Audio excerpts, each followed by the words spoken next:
Compared to last year, I think a lot. You know, not having to think about. I mean, when you start last year, I mean, it was kind of at an elementary level as far as, you know, I'm hearing the play, I'm thinking about, you know, the footwork I have to take, the identification, trying to remember what routes guys are running and all that. Whereas now I think kind of owning the offense and having a better understanding of it.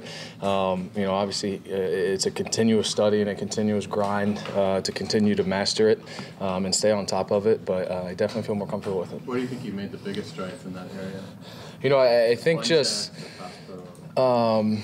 You know, I think the run game is kind of where we've focused a little extra these OTAs, because the pass game as a quarterback, you kind of, you know, I think everybody kind of installs it a little differently and goes about it a little differently. But as a quarterback, that's kind of, you know, you want to know that in and out, because that's, you know, what quarterbacks are known for and all that. And kind of the run game is what a lot of guys or a lot of people don't, you know, really pay attention to or give quarterbacks credit for.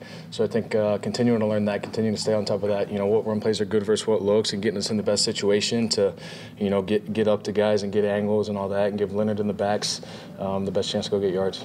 That additional comfort and confidence, does that allow you to be more aggressive with a check or a throw? Yeah, you know, I think it kind of all goes together as far as, you know, that confidence within the system, within myself and knowing it, and then with the guys around me knowing it better as well, and knowing, you know, everybody's going to be on the same page and in the spot they're supposed to be, you know. But I think, you know, Nathaniel does a good job of you know, making sure we all play within the system. You know, if he calls a play and there's a shot in it, anytime we take that shot, it's fine. You know, if he doesn't want us to take a shot, he's not going to call a play with something like that in it. So he knows that, you know, when he calls something and there's an opportunity to go down the field, you know, if we get the right look, you know, that ball can be thrown every time. You seem to develop a little bit of a comfort level with Austin. Is that accurate or no? Yeah, he's been awesome. Since, you know, the first day he showed up, you know, we immediately started working together and doing things.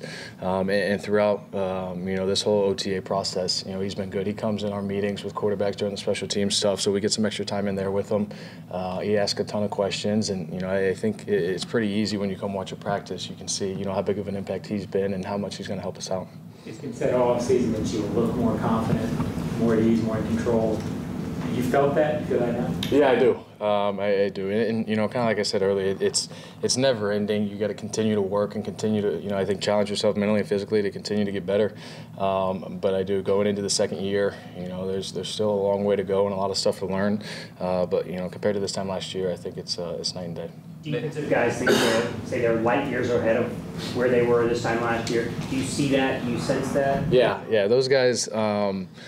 You know, what they've done, or what they did last year, you know, I think everybody agrees was pretty awesome and incredible, and you know, the same group for the most part is coming back. So those guys look good. They're flying around. It'll be fun to go against them all camp, knowing that, you know, that's one of the best, if not the best, defense in the league. Are they able to change a lot? Do you see them changing a lot of their intricacies and nuances? Yeah, they put some different stuff in, and it's good because it's stuff that, you know, we've kind of seen throughout the league, and you know, there's some things that they're doing that some divisional opponents do as well. So it's good to get some practice and some reps on that and picking up some of those pressures and all that.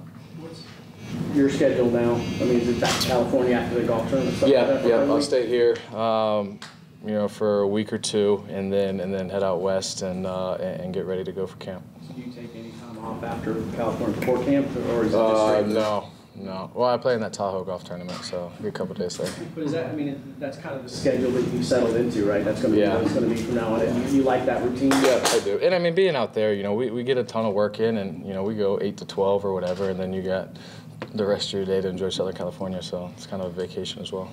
What are your legitimate expectations for the golf tournament? Say that again? What are your legitimate expectations for yourself for that golf tournament? I usually just set one every year, and it's I'll beat Charles Barkley. So 3-0. Aim high. Aim high. Yeah. Will you text Scobie and say, haha, I'm here, you're not? Yeah, I actually talked to him about it like a week or two ago. I played golf with Scobie, and he's still not very happy that he hasn't invited back. Yeah. Yeah, that might be worse for him to have to just watch the whole thing in person.